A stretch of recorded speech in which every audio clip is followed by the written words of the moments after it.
Olá, boa tarde. Após a morte do adolescente de 17 anos que ficou ferido em um incêndio ocorrido na última segunda-feira no Centro Socioeducativo da Guimar Feitosa, no bairro Alvorada, a Sejusc, órgão do governo federal, aliás, responsável aqui no estado pelas medidas socioeducativas de menores infratores, anunciou hoje que vai aumentar a segurança nas revistas de visitantes para evitar novas tragédias. O fogo teria sido provocado pelo próprio adolescente, que não resistiu aos ferimentos e morreu ontem. Só este ano já foram registrados 4 incêndios nesses centros. A secretária de Justiça, Direitos Humanos e Cidadania do Estado, Graça Prola, disse que a Sejusc já tomou todas as providências para auxiliar a família do adolescente, que morreu nesta terça-feira, resultado de complicações dos ferimentos obtidos durante um incêndio em um dos cômodos do Centro Socioeducativo da Guimar Feitosa. E segundo a requisição que foi para o IML, dada pelos médicos, o motivo do óbito foram, além de todos os agravos das queimaduras, uma parada cardiorrespiratória, né? E nós estamos trabalhando não só na assistência da família, acompanhando com assistente social e psicólogo, saíram agora mesmo para ver o translado do corpo para Presidente Figueiredo, porque a família quer que ele seja enterrado lá, além, evidentemente, das despesas com funeral e outras necessárias para o atendimento. O incidente foi nesta segunda-feira. De acordo com a Sejusc, foi o próprio adolescente que ateou fogo em um dos colchões do alojamento onde ele estava. O que tomamos providência? Chamamos o Instituto de Criminalista para perícia, tanto na situação de saúde do menino quanto no ambiente danificado, que foram 2 celas, né, do alojamento A, além do corredor e do telhado que o fogo danificou.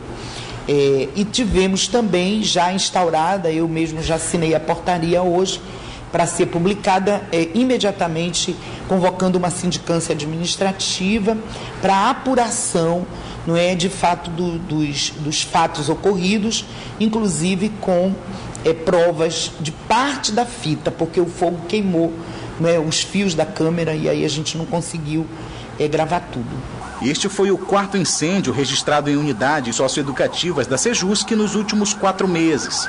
Foram 2 ocorrências no mês de abril no Centro Socioeducativo de Semiliberdade, na Avenida Constantino Neri, e outra no mês de junho, no próprio da Guimar Feitosa.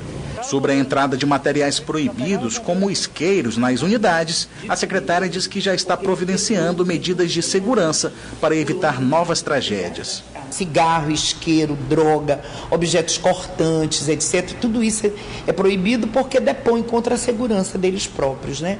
E aí a gente tem uma revista que ela é uma revista que observa a legislação hoje dos direitos humanos. Eu não posso tocar, eu não posso colocar as famílias em constrangimento, eu não posso deixá-las nuas, nem homens, nem mulheres, para poder fazer uma revista.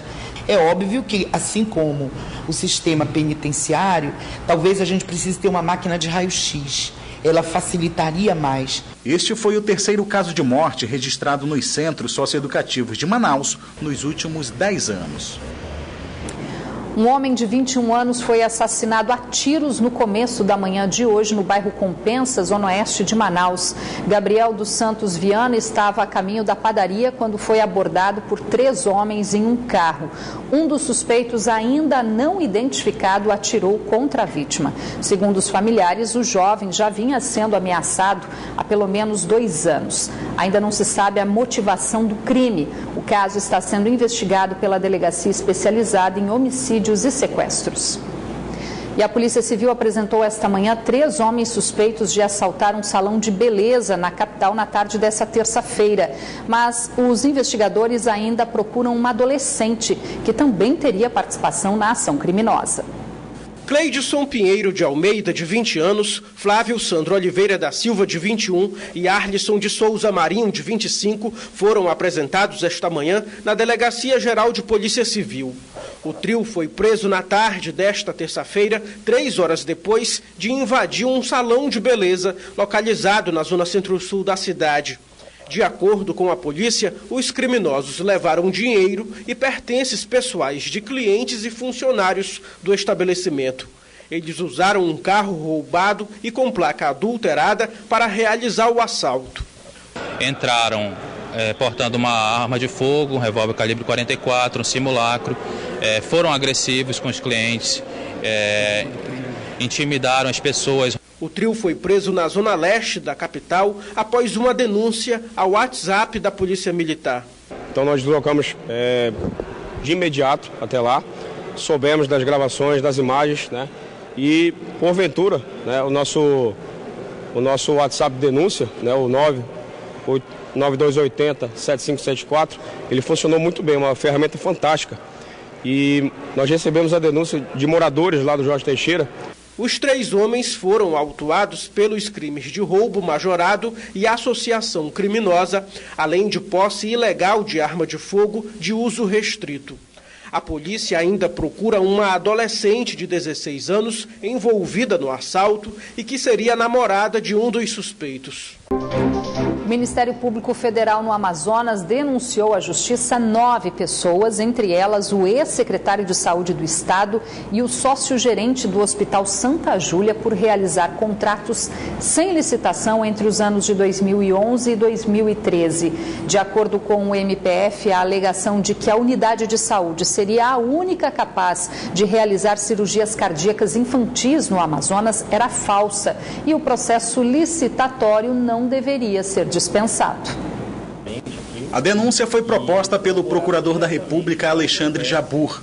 De acordo com ele, em 2011, o Hospital Santa Júlia foi contratado pelo Estado por meio da Suzam, sem licitação, para realizar cirurgias cardíacas infantis, sob a alegação de que a unidade era a única do Estado capaz de realizar o procedimento. A Suzam, ela teve conhecimento da possibilidade de concorrência, mas optou por contratar diretamente o Hospital Santa Júlia.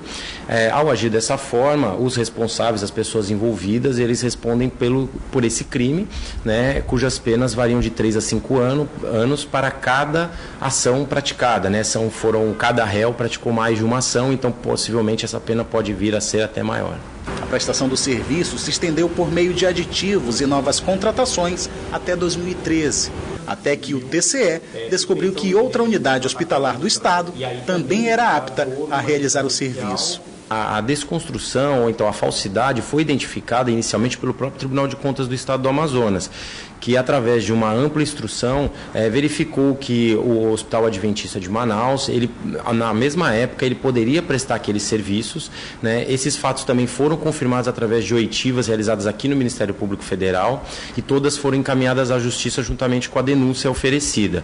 As contratações ocorreram durante a gestão de Wilson Alecrim, à frente da Suzam. Por isso, ele e mais 5 servidores do órgão integram o rol de denunciados. A prática fere o artigo 89 da Lei de Licitações. O sócio-gerente do Hospital Santa Júlia, Edson Sarquis Gonçalves, e os então presidentes do Sindicato dos Estabelecimentos de Serviços de Saúde do Amazonas, Mariano Brasil Terrazas, e o filho dele, Adriano da Silva Terrazas, também foram denunciados. De acordo com a ação, os atestados que declararam o Hospital Santa Júlia como o único capacitado a realizar as cirurgias foram assinados por eles. O atestado fornecido pelo Cinesam, ele foi decisivo para a contratação do Hospital Santa Júlia, porém entendemos que é um atestado falso, né? Justamente pela possibilidade de outros hospitais, além do Santa Júlia, prestarem os mesmos serviços. No ano passado, a Justiça bloqueou bens e valores dos sócios do Hospital Santa Júlia, que totalizam 12 milhões de reais, o mesmo valor dos contratos firmados com o Sistema Único de Saúde por meio da Suzam. No ano passado, o serviço de alimentação saudável movimentou aqui no Brasil algo em torno de 27 bilhões de dólares. Em plena expansão e com uma população que busca por um envelhecimento saudável, várias pessoas estão apostando neste tipo de serviço aqui em Manaus. A primeira imagem dessa reportagem parece não fazer sentido com o assunto, mas o ambiente em reforma é o espaço de alimentação funcional da Iris. Ela começou com uma franquia, só que atendendo aos pedidos dos inúmeros clientes, preferiu abrir a própria marca com produtos saudáveis. Essa bagunça toda que vocês estão observando é porque nós estamos nessa fase de mudança. Mas o que me deu muita segurança para fazer essa mudança, para ter essa mudança, foi a própria demanda da nossa população, que está com sede, está com vontade de ter uma alimentação mais rica em nutrientes. Empreender no mercado de comidas saudáveis foi a melhor opção encontrada pela engenheira ambiental, que largou um bom emprego em uma estatal e hoje não esconde a felicidade nos negócios que agora tomam um sentido ainda melhor para ela. O alimento ou ingrediente funcional, ele vem com essa proposta, não só nutrir, não só matar a sua fome, mas também, principalmente, trazer algum benefício à sua saúde. Em restaurantes e bistrôs, uma infinidade de ingredientes que tornam a nossa vida de bem com a saúde. Um setor que, para esse economista especializado em empreendedorismo, está em plena expansão. O mercado em plena expansão, você vê que, historicamente, na verdade, a alimentação está muito correlacionada com a situação econômica das pessoas. Então, obviamente, nós temos uma crise hoje, mas a tendência dos últimos anos, que provavelmente vai continuar no Brasil, é que a renda das pessoas, em média, continue a crescer.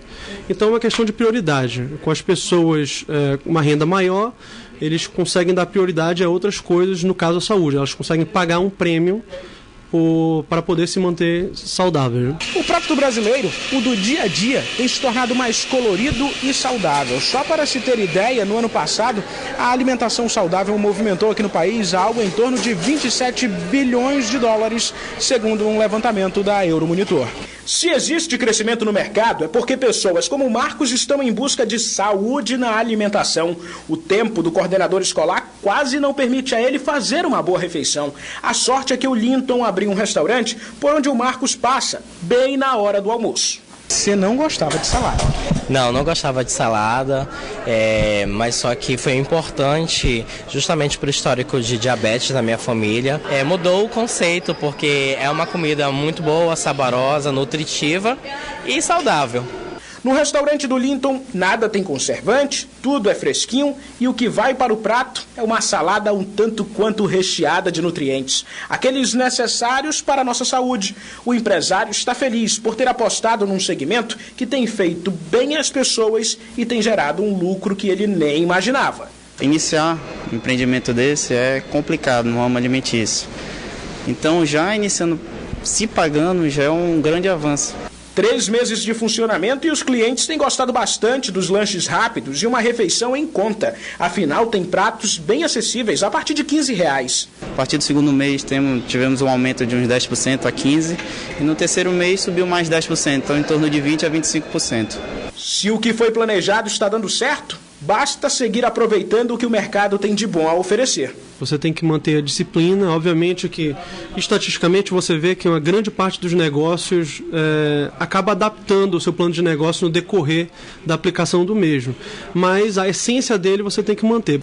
Mas além de um fator econômico, envolvido em tudo isso é o alimento, um dos caminhos mais corretos para envelhecer com saúde e garantir qualidade de vida. Vamos conferir agora como vai ficar o tempo nesta quinta-feira aqui na capital e também em alguns municípios do interior. Em Manaus, o sol aparece entre nuvens. As temperaturas variam entre 26 e 37 graus. Em Fonte Boa, o tempo fica encoberto, com chuva fraca, mínima de 25 e máxima de 35 graus. Em Manicoré, a previsão é de tempo encoberto e as temperaturas variam entre 28 e 36 graus. Em Barcelos, a previsão é de muitas nuvens. As temperaturas variam entre 26 e 34 graus. Olimpíada Rio 2016. Logo mais, as duplas brasileiras femininas do vôlei de praia entram mais uma vez em quadra.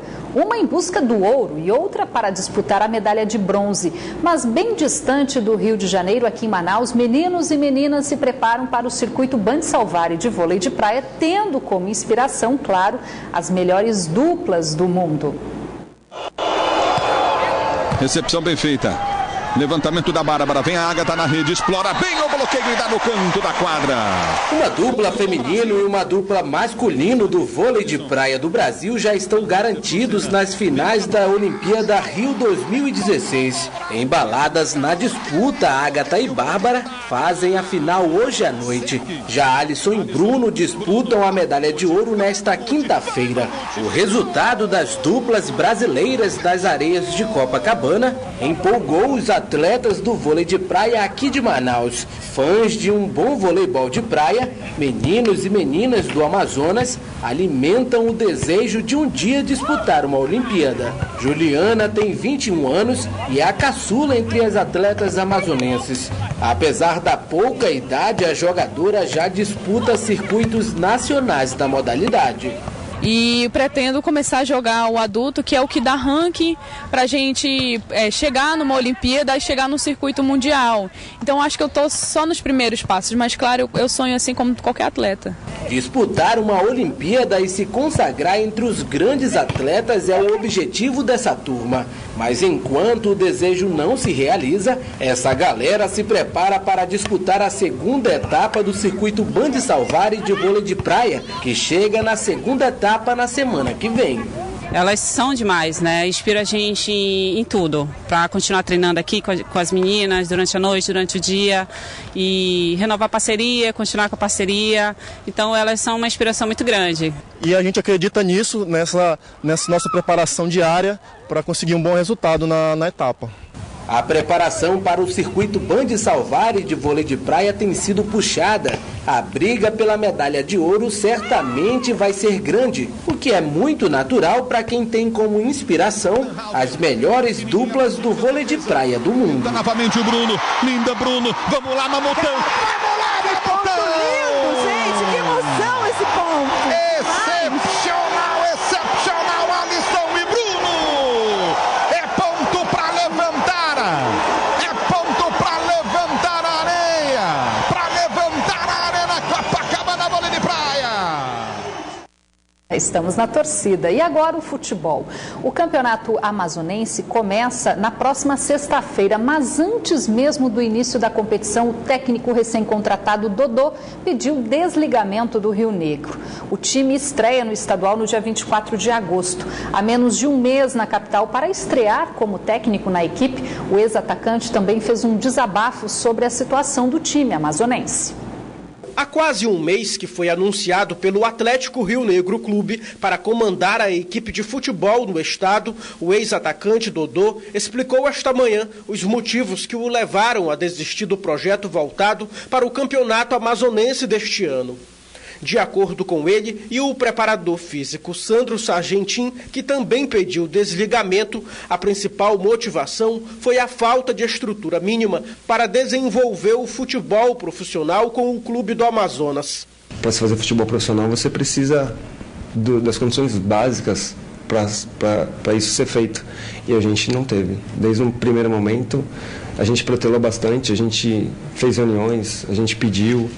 Infelizmente, a situação financeira do clube, junto com as pessoas que estão aí, é uma situação financeira que não condiz com a realidade de um futebol profissional.